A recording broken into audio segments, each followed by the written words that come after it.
نحمده ونصلي على رسوله الكريم أما بعد. Respected brothers and sisters, respected elders, and my beloved ustads, Assalamu alaikum wa rahmatullahi wa barakatuh. Whenever we ponder about life, what crosses our mind?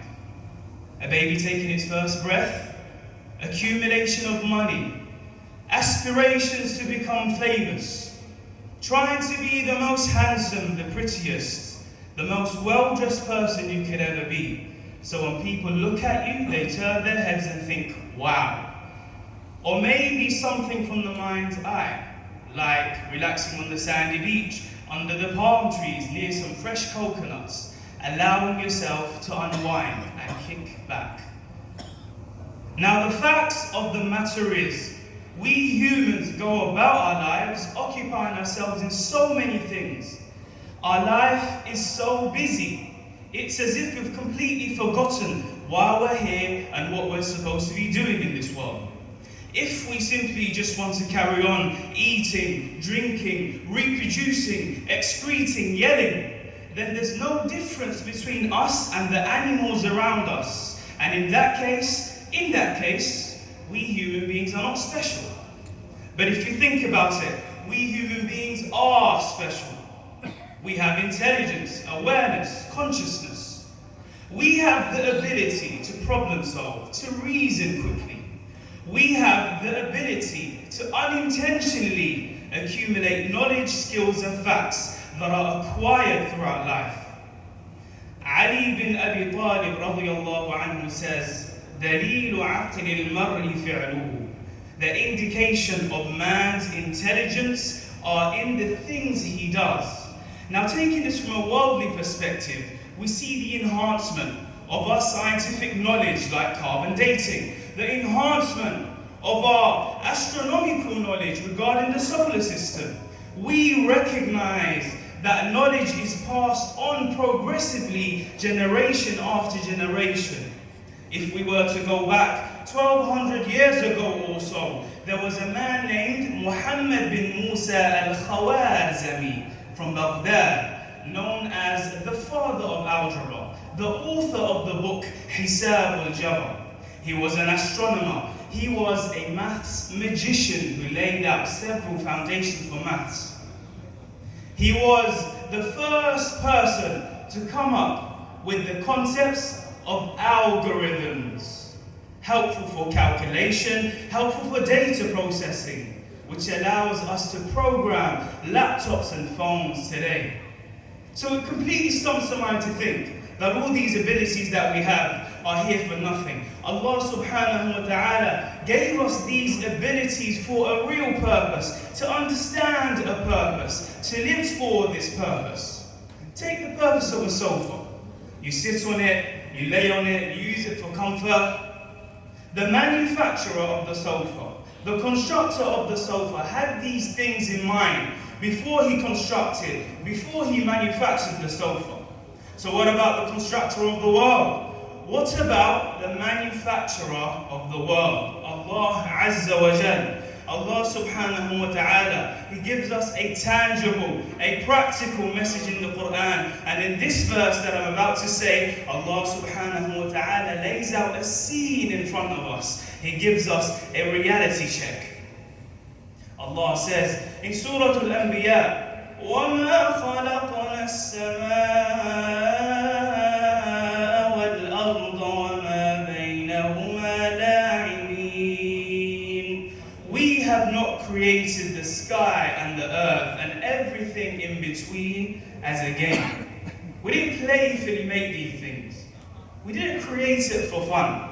Allah subhanahu wa ta'ala, He uses a certain word, la'ibin, which comes from the word la'ib. And what does that mean?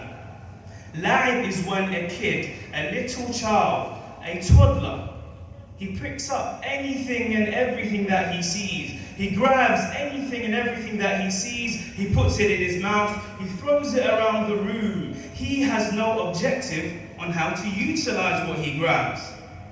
So Allah subhanahu wa ta'ala didn't just simply toss the earth into the universe for fun and games. He didn't just simply fling the earth into the universe for no reason. He subhanahu wa ta'ala carries on in the next verse. لو أردنا أن نتخذ لهوا لاتخذناه من لدنا إن كنا فاعلين. Even if we were to entertain, we would entertain ourselves in such a way that would be befitting for us. إن كنا فاعلين, but we're not going to do so.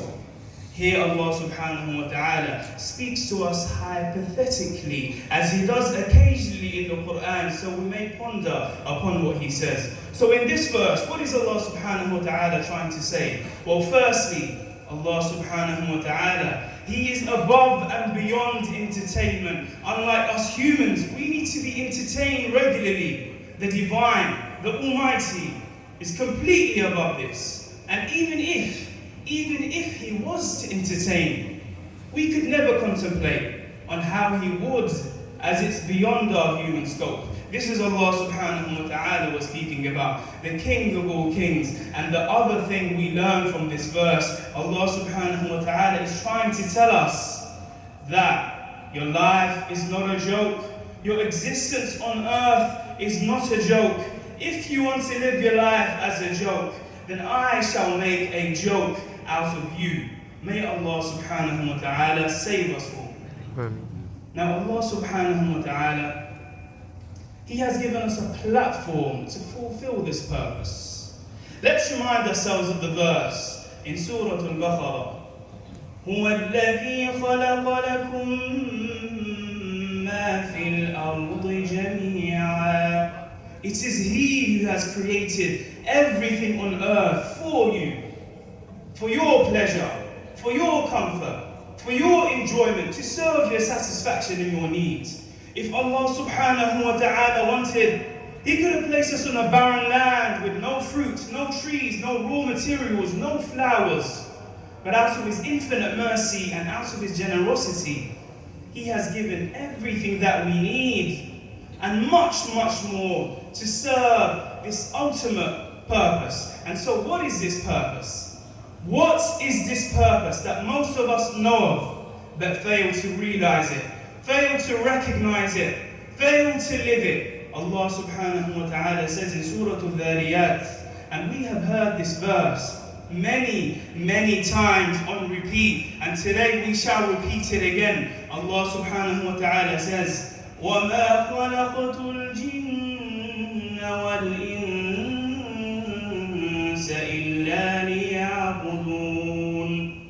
I have not created jinn, I have not created humans for no reason at all except to worship me, to remember me, to obey me, to praise me, to believe in me. You know, some of us might say out loud, I believe in Allah subhanahu wa ta'ala. Just by saying, I believe in Allah is not enough. When it's time to worship Allah, we do it in a sluggish way. When the sunnah of Rasulullah sallallahu alayhi wa sallam is presented in front of our eyes, we ignore it. Today we know the sunnah of Rasulullah sallallahu alayhi wa sallam realistically as an option. And now the difference between us and people like the Sahaba is that we have left the sunnah of Rasulullah sallallahu alayhi wa sallam because it is only sunnah. Whereas the Sahaba, they performed every sunnah of Rasulullah sallallahu alayhi wa sallam. Why? Because it was his sunnah. Allah subhanahu wa ta'ala, He mentions in Surah Al-Ma'idah, اليوم أكملت لكم دينكم وأتممت عليكم نعمتي ورضيت لكم الإسلام دينا. Today I have perfected your religion for you. I have bestowed my blessings upon you. I am satisfied for you that Islam is the way of life. Allah subhanahu wa ta'ala, He doesn't need your research to suit your own narrative of the deen. He doesn't need your research to suit your own desires that you want to follow. A hadith in Ibn Majah, Rasulullah sallallahu alayhi wa sallam said, قَدْ تَرَكْتُكُمْ عَلَى الْبَيْضَاءِ لَيْلُهَا كَنَهَارِهَا لَا يَزِيغُ عَنْهَا بَعْدِ إِلَّا هَالِكٌ. I have left you upon the path of brightness. I have left you upon the clear road. لَيْلُهَا كَنَهَارِهَا. Its night is like its day. In other words, I have left no stone unturned. And whosoever goes against me shall walk himself into destruction. May Allah subhanahu wa ta'ala save us all. And now, Allah subhanahu wa ta'ala and Rasulullah sallallahu alayhi wa sallam, they give us reminders after reminders. Allah subhanahu wa ta'ala says in Surah Taha, وَمَنْ أَعْرَضَ عَنْ ذِكْرِي فَإِنَّ لَهُ مَعِيشَةً ضَنْكًا. Whosoever deliberately ignores the remembrance of Allah subhanahu wa ta'ala, the deen of Allah subhanahu wa ta'ala, the sunnah of Rasulullah sallallahu alayhi wa sallam, then reserved for him is a frustrating life, a miserable life. And it doesn't stop there. Allah subhanahu wa ta'ala carries on. He says, وَنَحْشُرُهُ يَوْمَ الْقِيَامَةِ أَعْمَى. And will raise him on the day of resurrection in the state of blindness. And so the person who deliberately ignored Allah subhanahu wa ta'ala, his deen and his Rasul sallallahu alayhi wa sallam, he then asks Allah subhanahu wa ta'ala, قَالَ رَبِّ لِمَ حَشَرْتَنِي أَعْمَى وَقَدْ كُنْتُ بَصِيرًا. Oh my Lord, لِمَ حَشَرْتَنِي أَعْمَى. Why have you raised me in the state of blindness? وَقَدْ كُنْتُ بَصِيرًا.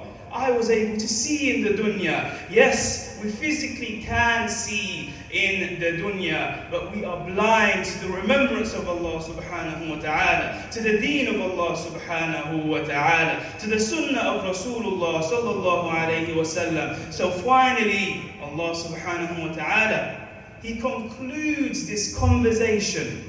What does He say? He says, قَالَ كَذَلِكَ أَتَتْكَ آيَاتُنَا فَنَسِيتَهَا وَكَذَلِكَ الْيَوْمَ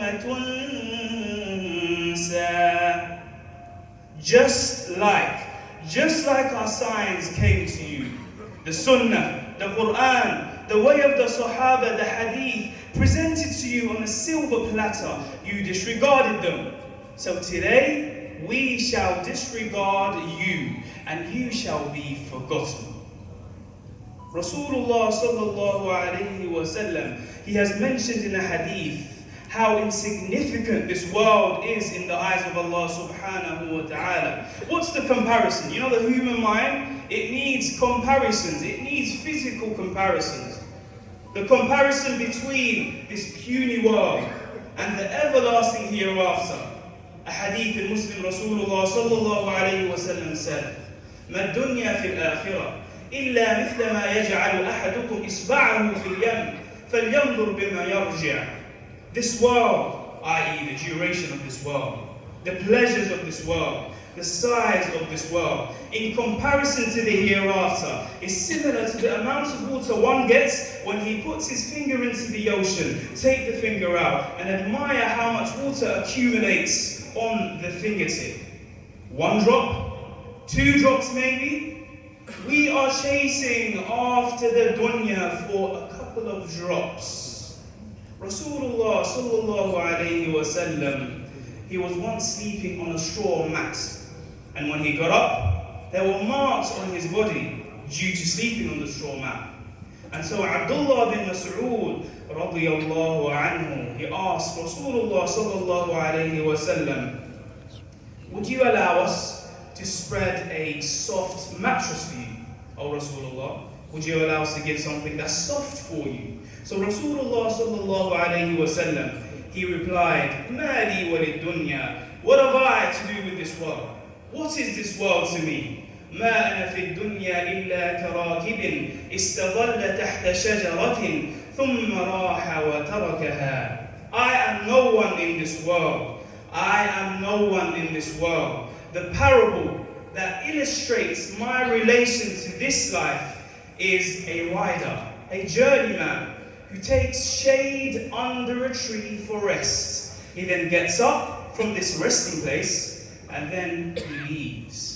Our time in this world is too vital to be wasted. Our time in this world is too vital to be quarreling about the deen of Allah subhanahu wa ta'ala. If you want Allah subhanahu wa ta'ala to be in your life, we want Allah subhanahu wa ta'ala to be in our life, then remember this saying, لِكُلِّ شَيْءٍ إِذَا فَارَقْتَهُ عِوَضٍ. For everything you lose, your phone, your car keys, for everything you lose, there is a replacement. وَلَيْسَ لِلَّهِ إِنْ فَارَقْتَهُ عِوَضٍ. But as for Allah subhanahu wa ta'ala, the most glorious, the most high, if you lose Him, then there is no replacement. There is no replacement. This world is your farmland. Your harvests and your crops shall be seen in the hereafter. If your crops are rotten, then rotten shall be your destination in hellfire. And if your crops are fresh and sound, then fresh and sound shall be your destination in heaven, in Jannah. May Allah subhanahu wa ta'ala give us a complete understanding of the purpose of this life. And may Allah subhanahu wa ta'ala give us the strength to live our life in accordance to the deen of Allah subhanahu wa ta'ala. Ameen ya Rabbil Alameen. Allahumma allimna ilman nafi'a wa akhiru da'wana anil hamdulillah.